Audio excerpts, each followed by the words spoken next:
Welcome to my step-by-step tutorial on how to get really neat handwriting. I'll give you the tips and tricks you need, but you'll still need to practice. That being said, let's dive in. In order to get really neat handwriting, you're going to need to develop great control of the pen. This is the most single, underrated, and important skill when determining someone's handwriting. The main part of pen control is grip. How are you holding the pen?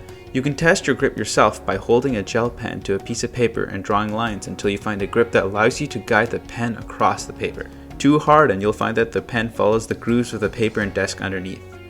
Too light and you'll find that the ink doesn't actually make it all the way onto the paper.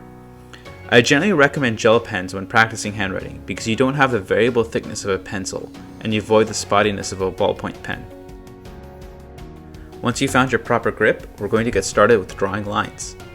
Practicing lines is the biggest thing you can do to improve your handwriting. 25 of the 26 letters out there have straight lines.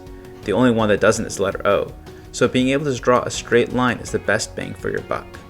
You might think it's boring, but I assure you there are fun things you can draw with just lines, but more on that later.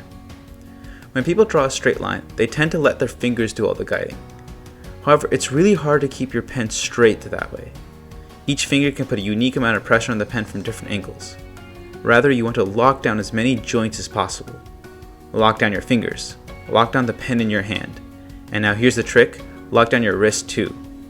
Let the movement come from the elbow and the forearm. And when you're ready, draw the line. Just like that, you can now draw straight lines. To practice, draw multiple parallel lines one after another. Try to make each line equal distances from each other. Practicing like this even for a few minutes will yield much straighter lines.